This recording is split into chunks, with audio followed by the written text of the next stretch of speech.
and gentlemen, a very warm welcome to my friend and somebody you all know, he needs no introduction, Raina. As it was described in the AV, somebody who has a heart of gold. And before I come to the subject that we are going to discuss, and I would request you to be comfortable in Hindi or English, whichever language you prefer. We will speak about Atmanirbhar Bharat, we will speak about self-reliant India. But पहले आप अपनी journey के बारे में हमें बताएं. You know, the difficulties and the challenges that you faced, but in spite of those challenges, and chose to be in India.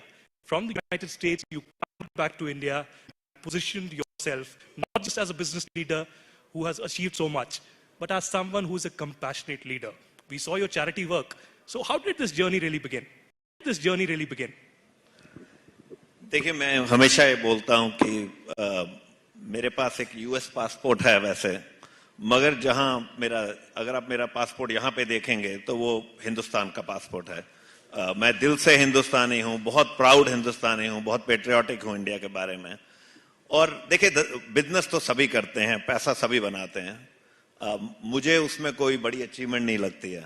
मुझे लगता है कि एक सक्सेस की डेफिनेशन गिविंग से आती है कि कोई ऐसी चीज करें जिंदगी में कि जिससे कुछ लगे कि किसी में खुशी बांटी है। तो वो मुझे एक चैरिटी ने एक जरिया दिया। तो 2003 की एक छोटी सी स्टोरी मैं बताऊंगा आपको कि 2003 में मैं इंडिया आया हुआ था। तो चौथे फ्लोर पे अपनी एक बिल्डिंग की एब्सेंट माइंडेडली पीछे देख रहा था और मुझे स्लम्स दिखे। तो मेरे आंखों में आंसू आ गए और लोगों ने कहा कि किसी ने पूछा, आप रो क्यों रहे हो, आप तो इंडियन हो, स्लम रोज ही देखते हो। मैंने कहा नहीं, रो इसलिए नहीं रहा कि स्लम अभी देखे, रो इसलिए रहा हूं कि मैं इस बिल्डिंग में 3 साल से आ रहा हूं, मगर मुझे स्लम दिख नहीं रहे थे। तो मुझे लगा कि मैंने अपनी देखने की जो शक्ति है वो मैं खो चुका हूं। मुझे वही दिखता है जो मैं देखना चाहता हूं, और मैं पैसे की होड़ में इतना घुस गया हूं कि मुझे कुछ दिख ही नहीं रहा। वो मेरे लिए एक बड़ा मूविंग मूवमेंट था और मुझे लगा मुझे कुछ अपनी जिंदगी में चेंज करना चाहिए। And that is where the foundation was born. मैंने रॉबिना फाउंडेशन शुरू की 2003 में, और तब से एक जर्नी शुरू की जो अंडर प्रिविलेज बच्चों की, गरीब बच्चों की परवरिश करना, उनकी एजुकेशन करना। तो आज हजारों बच्चों को हम एजुकेट करते हैं, ब्रेकफास्ट, लंच, मील्स। ब्लाइंड बच्चों को इंडिया में बेसिकली हजारों बच्चों की परवरिश करते हैं हम स्कूल्स में। और उसके अलावा एक प्रोजेक्ट है इंडिया का कि जो हमने बनाया 6000 घर बनाने का। तो दिल्ली सरकार जब कॉमनवेल्थ गेम्स हो रही थी तो यमुना पुष्ता के बहुत लोगों को, 1.5 लाख लोगों को बवाना के स्लम्स में भेज दिया गया, और बवाना इंडिया का 2nd लार्जेस्ट स्लम बन गया धारावी के बाद। तो उस समय मैंने एक प्रोजेक्ट सोचा कि अगर मैं यहाँ स्कूल्स बना दूं तो शायद एजुकेशन मिल जाएगी, मगर जल्दी मुझे लगा कि एजुकेशन नहीं हो पाएगी जब तक लोगों के घर नहीं होंगे, वो परमानेंटली यहाँ रहेंगे नहीं। तो हमने उनको लीगल लैंड पे घर बनाने शुरू किए, फ्री ऑफ कॉस्ट। तो हमने 6000 घर बनाने का मंतव्य किया कि अगर 6000 घर बन जाएं तो कोई स्लम रहेगा नहीं यहाँ पे। आज हमने उसमें से 2304 घर हम हैंड ओवर कर चुके हैं, बिल्कुल फ्री ऑफ कॉस्ट। और पर हमारा गोल ये है कि ये वर्ड स्लम बवाना से खत्म हो जाए। सो ये मेरी बेसिक चैरिटी की जर्नी है, जिसमें बहुत पीसेस हैं जो हम काम करते रहे हैं। मगर देखिए, मैं एक इंडियन था जो अमेरिका पहुंच गया कहीं, और थोड़ा लक थी, थोड़ा हार्ड वर्क किया, और एक कंपनी थी डेल्फाई के नाम से जिसको मैंने टर्न अराउंड किया 2000 में, और मैं उसका सीईओ, लार्जेस्ट शेयर होल्डर बन गया। और वो कंपनी बनते बनते पूरी दुनिया में फैल गई और बहुत बड़ी कंपनी बन गई, और आज EbixCash उसी का ब्रांड है इंडिया में। तो वो एक जर्नी है जो काफी अच्छी जर्नी रही है, but at the same time मेरे लिए वो कोई इतनी बड़ी प्राउड मूवमेंट नहीं है। मुझे लगता है कि बहुत लोग बिजनेस करते हैं, मेरे लिए लोगों में खुशियां बांटने में मुझे काफी सुकून मिलता है। मुझे इसी से जुड़ा एक सवाल, आपने मेंशन किया कि आप अमेरिका में थे and you turned around the Delphi company, मगर आप मुझे ये बताएं कि ज्यादातर जो मानसिकता आजकल है कि यहाँ एक होड़ लगी रहती है कि हम अमेरिका जाएं, हम यूरोप जाएं, बाहर मल्टीनेशनल कंपनीज में काम करें, लेकिन वापसी की जो ये कूच है ये ज्यादा लोग नहीं कर पाते। तो आपने ये कैसे पहल की? क्या ये आसान था आपके लिए ये सोचना कि मैं, एक हो गया सोचना और दूसरा हो गया करना, तो जो आपने ये करके दिखाया, अमेरिका से वापस हिंदुस्तान आया और हिंदुस्तान में एक एम्पायर आपने खड़ा किया, वो कितना डिफिकल्ट था, चैलेंजिंग था? देखिए मेरे लिए बहुत इजी था फ्रैंकली, बिकॉज मैं तो दिल से हिंदुस्तानी हूं। जो मैं कई बार ये मजाक करता था लोगों को और अभी भी करता हूं कि मुझे अमेरिका में बोलते हैं लोग कि आप तंग नहीं होते, इतना शोरगुल, सडनली आप दिल्ली एयरपोर्ट पे पहुंचेंगे और आपको धक्के लगते हैं और शोर इतना होता है। तो मैं उनको बोलता हूं कि मैं आपको सच बताऊं, जब मैं दिल्ली एयरपोर्ट पे पहुंचता हूं बाहर से और मुझे पीछे से धक्का लगता है, थोड़ा सा कोई कहता है हटिए, मैंने कहा एक सडनली एक बड़ी खुशी की फीलिंग सी आती है कि अरे यार घर पहुंच गया, ये मेरा घर है। मैंने कहा मुझे वही चाहिए, मुझे वो ऑटोमेटिक रोबोटिक लाइफ नहीं चाहिए कि मैं एक वो लेन में जा रहा हूं और बिल्कुल सिंप्लीफाइड। मैंने कहा इसका मतलब ये नहीं है, एक जो अपना घर होता है, कैसा भी जो हमारा घर है, अगर हमें उसमें कोई कमी दिखती है तो हमें सोचना चाहिए हम कुछ करें उस कमी को दूर करने के लिए, उसको क्रिटिसाइज नहीं करने का कोई फायदा। ये मेरा देश है, अगर मुझे इस देश में कोई कमी दिख रही है तो I must do something about it. What am I criticising? यहीं पैदा हुआ हूं, यहीं से सीखा है, यहीं से सब कुछ मिला है, जो भी सीखा है अपने पेरेंट्स से भी और देश से। तो मेरे लिए बहुत इजी था आना यहाँ पे। तो रॉबिन, आपने देश की बात की, आपने कहा कि कैसे आपकी देश वापसी हुई, लेकिन पिछले 7 सालों से हम देख रहे हैं कि प्रधानमंत्री मोदी बात करते हैं आत्मनिर्भर भारत की, वो बात करते हैं सेल्फ रिलायंट इंडिया की। So what is Robin Raina's vision of Atmanirbhar Bharat? Do you think it's been on a successful path? What are your expectations from the entire self-reliant India concept? देखिए, Mr. Modi, when he came up with this vision of self-reliant India, he talked about Make in India. Then he talked about Make in India for the world. Then he talked about, आजकल वो brain gain की बात करते हैं क्योंकि brain drain एक बहुत बड़ा इश्यू रहा है इंडिया के लिए, और अब ब्रेन गेन होना चाहिए, उसकी बात करते हैं वो। तो मुझे तो लगता है, जो मैंने देखा है ये मूवमेंट को ओवर द लास्ट 7 years, मेरी नजर में ये बहुत अच्छे स्टेप्स लिए गए हैं। I feel mister Modi will be remembered in posterity for many of these things. You know, Arif ji अभी बात कर रहे थे किसी बात पे, वो बता रहे थे कि मोदी जी को याद करेंगे लोग उनके एज अ रिफॉर्मर। मेरी नजर में एक डिजिटल रिफॉर्मर भी हैं मोदी जी। उन्होंने जो इंडिया को डिजिटाइजेशन के पाथ पे डाला, आपको मैं ये बता रहा हूं, देखिए मैं अमेरिका में रहता रहा हूं और मैं आपको बता रहा हूं जो चीजें आज इंडिया में यूपीआई में हो रही हैं या रुपए जो चल रहा है, जो भी हम यूपीआई ट्रांजैक्शन जो हम सेकंड्स में करते हैं यहाँ पे, वो आज अमेरिका नहीं कर पा रहा, वो अमेरिका में नहीं हो रही हैं। तो आज डिजिटाइजेशन इस स्टेज पे पहुंचा है इंडिया में जो किसी वेस्टर्न कंट्री में नहीं हो पाया है। तो ये एक फिनोमिनल अचीवमेंट है। अब सेल्फ रिलायंट इंडिया की जो विजन है मेरी नजर में, that vision is a perfect vision. देखिए, अगर हमने एक इकोनॉमी को आगे ले जाना है, अभी हमारी कंट्री में डिस्पैरिटी बहुत है, अभी भी जो रिच और पुअर का जो डिफरेंस है वो बहुत ज्यादा है अभी भी।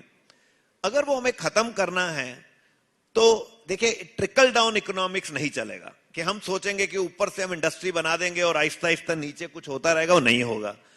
सो वो जो स्टेप्स जो मोदी जी ने लिए, जो स्टेप्स थे कि जैसे गैस डायरेक्टली दिया जाए, बैंक अकाउंट डायरेक्टली ओपन किया जाए, लोगों के घर बने, ये ट्रिकल डाउन इकोनॉमिक्स के अगेंस्ट वाले स्टेप्स हैं कि डायरेक्टली अटैक करते हैं ग्रास रूट लेवल पे।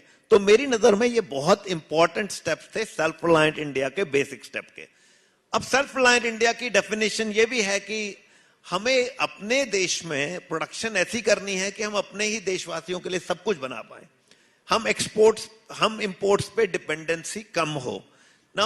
वो ऐसा तो है नहीं कि हम बिल्कुल ही इंपोर्ट ना करें, वो पॉसिबल नहीं है, मगर एक विजन जो है ये बिल्कुल ठीक विजन है। हमारी जो कंट्री है 1.3 बिलियन से ऊपर जा रहा है हमारा नंबर। हमारा जो मार्केट है वो किसी वर्ल्ड में कोई ऐसा मार्केट नहीं है। तो आई फील कि द विजन ऑफ हमें इसको मैन्युफैक्चरिंग को इंडिया में लाना है। आज अगर आप चाइना को देखेंगे तो चाइना में मैन्युफैक्चरिंग को अट्रैक्ट करने के लिए बहुत से स्टेप्स लिए गए। हमें इंडिया में वो स्टेप्स लेने पड़ेंगे, हमें टैक्स एडवांटेजेस देने पड़ेंगे, क्योंकि अगर हमें इंडस्ट्री को बढ़ाना है तो हमें फॉरेन इन्वेस्टर्स को भी लाना पड़ेगा, हमें फॉरेन मैन्युफैक्चरर्स को भी लाना पड़ेगा इंडिया में। तो मेरी नजर में जो सेल्फ रिलायंट इंडिया की विजन है वो बहुत इंपॉर्टेंट है, बिल्कुल सही विजन है। और इस विजन के जो बेसिक्स हैं वो ठीक रखे गए हैं। अब इस विजन को हमें नेक्स्ट स्टेप पे लेके जाना है, और वो नेक्स्ट स्टेप पे ले जाने के लिए हमें बहुत सी इंटेलेक्चुअल प्रॉपर्टी राइट पे फोकस करना पड़ेगा। मेरी नजर में हमें इंडस्ट्री में हमें स्पेशल एडवांटेजेस देने पड़ेंगे इंडस्ट्री में लोगों को जो नई इंटेलेक्चुअल प्रॉपर्टी बना रहे हैं। अब एक किसी और का काम करके हम इंडिया में मैन्युफैक्चर करें, वो आईपी क्रिएशन नहीं है। आईपी क्रिएशन है कि किसी ने एक इंडिया में आइडिया निकाला और उसको डेवलप किया और एक मैन्युफैक्चरिंग में चीज बनाई। जैसे जैसे हमारी अभी कोवैक्सिन बनी, ये एक आईपी क्रिएशन है। अपने महिंद्रा के ट्रैक्टर बनते हैं, ये आईपी क्रिएशन है, जो वर्ल्ड बीटर बन जाते हैं। तो उस पे हमें फोकस करना है, ताकि अगर हम आईटी सेक्टर में भी देखें, आईटी सेक्टर में हम मर्सनरी बन गए हैं। हमारे पास बहुत अच्छी कंपनीज हैं इंडिया में, बहुत बड़ी बड़ी अच्छी टाटास, विप्रोज, टीसीएस, इन्फोसिस जैसी कंपनीज हैं जो दिग्गज हैं हमारे देश के, मगर उन्होंने प्रोडक्ट नहीं क्रिएट किए, उन्होंने नेक्स्ट माइक्रोसॉफ्ट नहीं क्रिएट किया, उन्होंने नेक्स्ट ऑरेकल नहीं क्रिएट किया। वो हमें करना है। हमें इंडिया को मैप पे, आईपी मैप पे डालना है इंटेलेक्चुअल प्रॉपर्टी के। जिस दिन वो हमने डाल दिया तो सेल्फ रिलायंट इंडिया का जो ड्रीम है वो और इजियर बन जाएगा, क्योंकि money will gravitate to India. और वो मेरे लिए, मुझे लगता है कि बहुत क्रिटिकल स्टेप्स हैं। रॉबिन, आपने बहुत ही एक महत्वपूर्ण बात की जो मैं अब पूछना चाह रहा था आपसे। आपने चाइना की बात की, और चाइना को लेकर पिछले 2 साल में हमने बहुत ज्यादा डिबेट देखा, particularly on strategic affairs, on defense lines. We saw the unfortunate events that took place. और उसके बाद हमने एक पैराडाइम शिफ्ट देखा कि जो हमारी चाइना की पॉलिसी है वो बहुत बदली। तो चाइना जिस तरीके से उभर के आया है पिछले कई सालों में, एक चाइना ड्रीम का कॉन्सेप्ट भी है शी जिनपिंग का, लेकिन आप उसको कैसे देखते हैं कि हिंदुस्तान एक, क्या मैन्युफैक्चरिंग में उसको ज्यादा उपलब्धि लानी पड़ेगी, क्या इनोवेशन में ज्यादा उपलब्धि लानी पड़ेगी और आगे जाकर उभर के आना पड़ेगा? क्योंकि चाइना का जो ऑल्टरनेटिव है वो हिंदुस्तान इमर्ज करके कैसे आएगा व्हेन मार्केट इज कंसर्न्ड? देखिए, वी हैव, एक तो हमें एक्सेप्टेंस होनी चाहिए, क्योंकि किसी भी चीज में सक्सीड करने के लिए पहले एक्सेप्टेंस होनी चाहिए कि क्या सच है और क्या गलत है। सच्चाई यह है कि चाइना आज बहुत आगे है और हम उनसे पीछे हैं, मगर वो गैप हमें खत्म करना है। अब वो गैप खत्म करने के लिए कैसे होगा? देखिए, उन्होंने अपनी इकोनॉमी को काफी डीरेगुलेट किया in spite of being a communist country. So वो हमें डीरेगुलेशन का जो स्टेप्स हैं इंडिया में वो काफी लिए गए हैं, उसको और फास्ट करना है हमारे को। उन स्टेप्स को जो मैंने पहले बात करी आईपी डेवलपमेंट की, उसकी हमें सपोर्ट लेनी है। चाइना ने बहुत बाहर की इंडस्ट्री को अट्रैक्ट किया, उन्होंने अपने यूनियन लॉज को खत्म किया। हमारे, देखिए, बड़ा सेंसिटिव टॉपिक है ये इंडिया में कि यूनियन लॉज। अब यूनियन लॉज बड़ा क्रिटिकल हो जाता है कि अगर आप यूनियन लॉज बहुत हैवी रखेंगे तो जो बाहर के मैन्युफैक्चरर वो नहीं आएंगे। वो कहते हैं कि अब मुझे इनमें डील नहीं करना है इन इश्यूज से, तो आपको स्ट्रीमलाइन करने पड़ेंगे वो लॉज। मैं नहीं कह रहा कि कोई गलत काम करना है हमें लोगों के साथ, मगर एक देयर नीड्स टू बी एक सिस्टम होना चाहिए कि क्या पॉसिबल है और क्या नहीं है। सिमिलरली हमें बाहर के लोगों को अट्रैक्ट करने के लिए चाइना ने बहुत अट्रैक्ट किया बाहर की कंपनीज को, तो उन्होंने प्रोविंसेस क्रिएट किए, लैंड क्रिएट किया। उस लैंड पे उन्होंने लोगों को फ्री लैंड दिया। उन्होंने बोला कि ये लैंड जो है आप मुझे 10 साल में पैसा देंगे, इस लैंड में मैं आपको टैक्स फ्रीडम दे रहा हूं, मैं इतने साल आपको जीरो टैक्स रेट दे रहा हूं या 10% टैक्स रेट दे रहा हूं। तो वो बहुत इंपॉर्टेंट है। देखिए, आप अगर किसी को, आज एक फॉरेन इन्वेस्टर के पास चॉइस है, अगर एक फॉरेन मैन्युफैक्चरर है और उसके पास चॉइस है कि मैं चाइना जाऊं, इंडिया जाऊं, मलेशिया जाऊं, सिंगापुर जाऊं, सब अट्रैक्ट कर रहे हैं, तो आपको अगर अट्रैक्ट करना है तो कुछ अलग देना पड़ेगा, कुछ बेटर देना पड़ेगा। तो ये इश्यूज हैं जो हमें थोड़े और स्टेप्स लेने पड़ेंगे। हमारी डायरेक्शन ठीक है, मगर अभी इसमें काफी गैप है मेरी नजर में, कि अगर हमें वो गैप कवर करना है इंडिया और चाइना का, तो हमें बहुत एक्सेप्ट करना पड़ेगा कि हम किन चीजों में पीछे हैं। और उन स्टेप्स को थोड़ा पॉलिटिकल इश्यूज भी हैं कि वो पॉलिटिकल इश्यूज हो जाते हैं, जैसे यूनियन है या टैक्स है, मगर I think these are the right steps to take. प्रधानमंत्री मोदी की जो भूमिका रही है पिछले 7 से 8 साल में, बहुत सारे रिफॉर्म्स के लिए वो जाने जाए हैं, लेकिन पिछले 2 से 2.5 साल में रॉबिन, आपने देखा कि कैसे पैंडेमिक आया, कोविड-19 पैंडेमिक, और इकोनॉमी को थोड़ा सा अस्थिर करने की कोशिश की, और सिर्फ हिंदुस्तान में नहीं, दुनिया भर में। तो आपको क्या लगता है कि क्या have we touched the pre-pandemic era, or will it take a little more time, a little more policy shift, or perhaps a more precise vision to get to the pre-pandemic time? Because at that time, of course, there were losses that we faced, but there was a digital boom. From the OTTs to digital payments, we saw a drastic change. Who knew that people will turn towards OTT completely? And the way digital payments have transformed completely. So what do you think will change the curve? Because when we look at the travel industry, for instance, which is still recovering, it'll take a little more time. And you have perhaps investments in travel as well. So how do you see that the losses that we made in the last 2 years, perhaps not just in India, but globally, how to change that? It is a difficult topic. Meaning, I think I am one of those who doesn't believe that we have to be overtly dependent on the government steps. I've been saying this all through COVID, that private sector has to play its own role in getting its industry back, because government can only do certain things. And at some point, on one side we talk about deregulation, and on one side we say we want lesser government involvement. On the other side, we get to, sometimes it becomes an excuse that we expect government to just revive everything.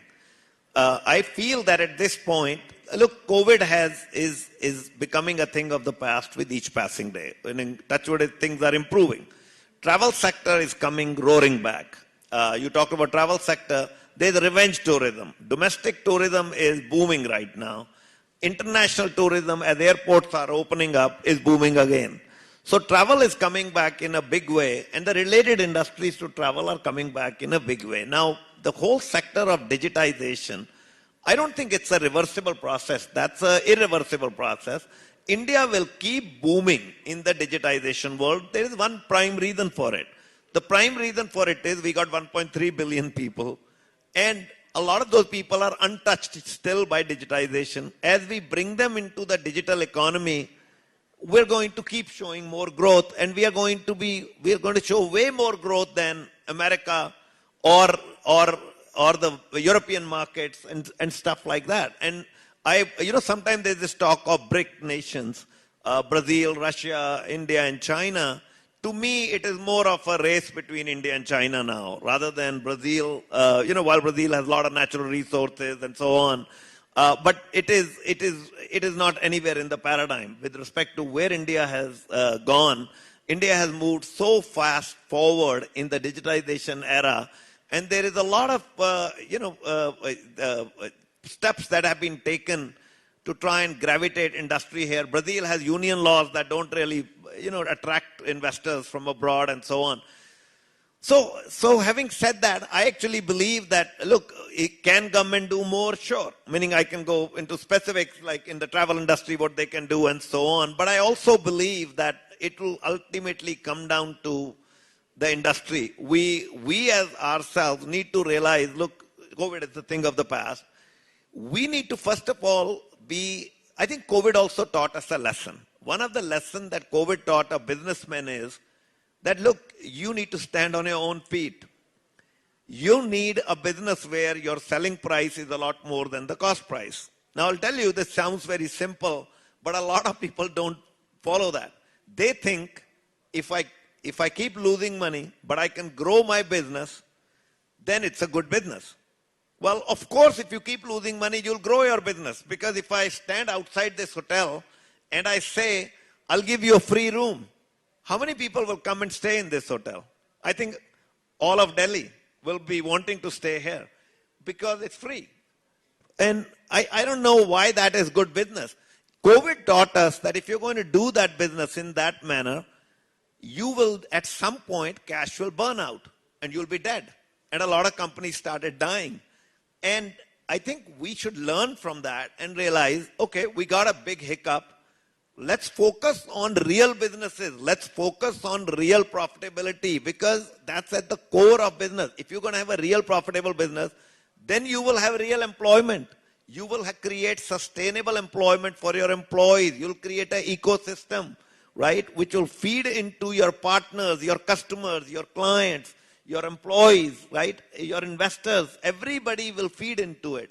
So to me, we just need to go back to the basics and kind of learn from the COVID experience and not be overtly dependent on the government. Government is doing what they need to do, and maybe they can, step in and do a few more things in individual sectors. But I think that's part of the game. I think we as the private sector need to think on our own and figure out how we move forward from here.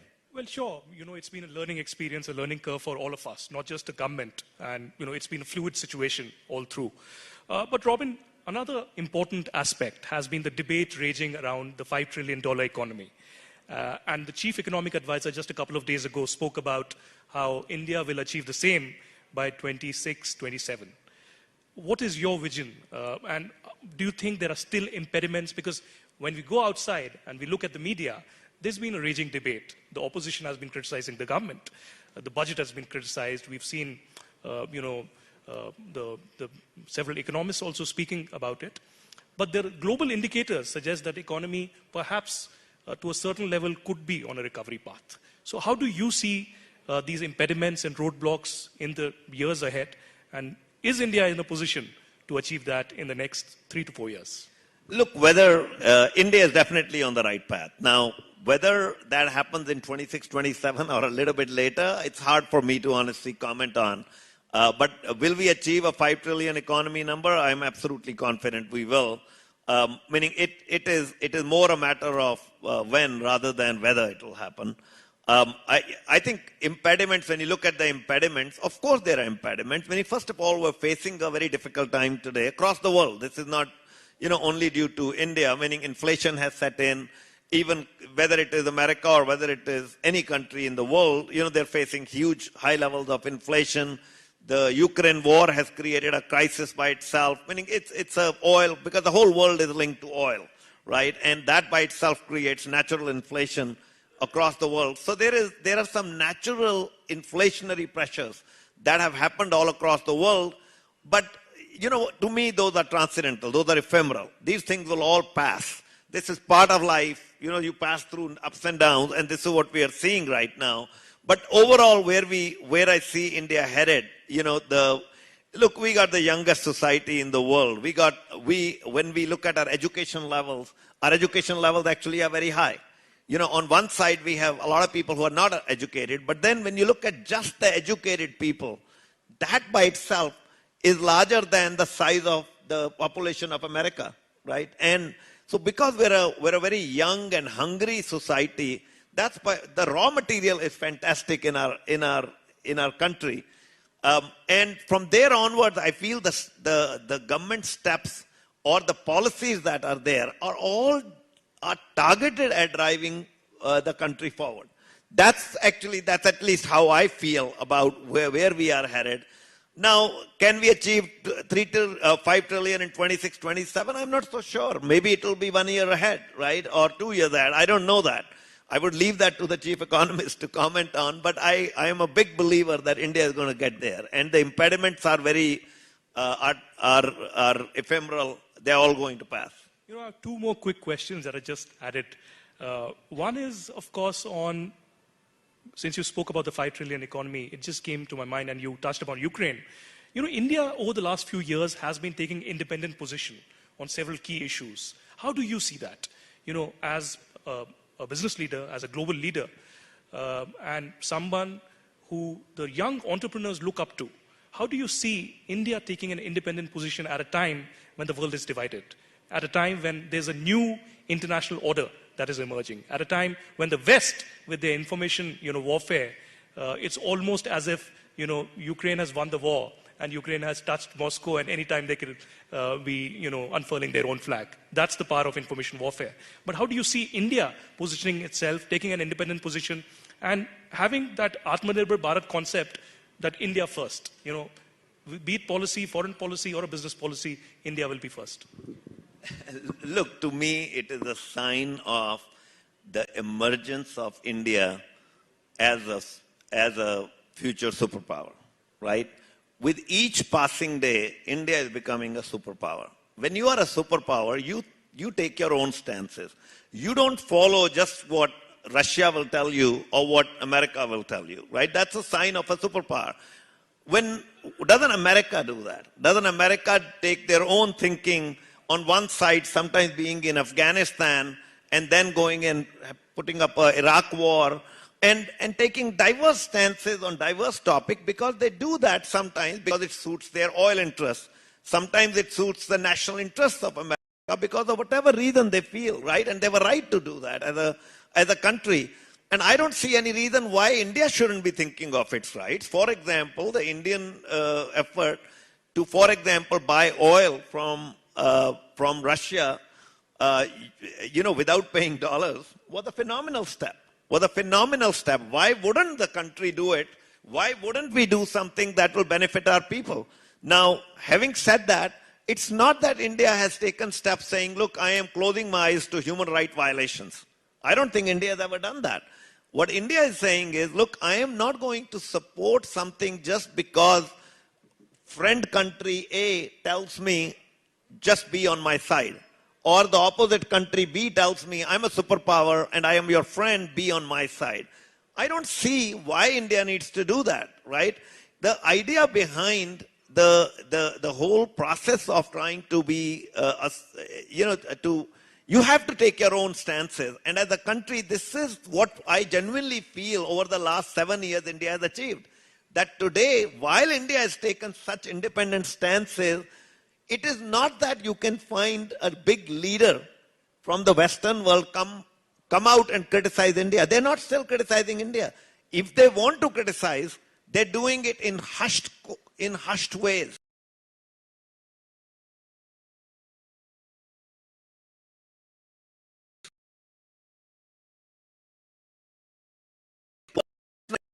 Indians are everywhere, right? We are in every part of the world in terms of running. You know now, so many Indians are in mega positions in America, in political positions, so in England and so on.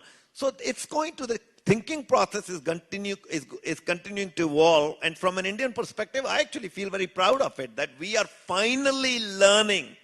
Under Mr. Modi, we are finally learning as a country to say what we want to say and speak our mind, rather than just blindly follow what the so-called bigger nation will tell us to speak. Well, in short, India certainly cannot be bullied anymore. We will be taking independent positions, and India will certainly come first always. Robin Raina, it's been a pleasure having you here at the TV9 Global Summit. Thank you so much. Thank you so much. Round of applause, please. Thank you so much, Mr. Robin. Thank you, Aditya. All right, we have many more sessions ahead, but उससे पहले अभी आप break ले सकते हैं और बता दें TV9 What India Thinks Today Global Summit powered by Apollo Hospitals. We are thankful to the government of Karnataka, Madhya Pradesh and Chhattisgarh for supporting us. We also thank our partners MMRDA, Michael Steel and Shriram Transport Finance Corporation Limited. We'll join you soon after this break. Thank you.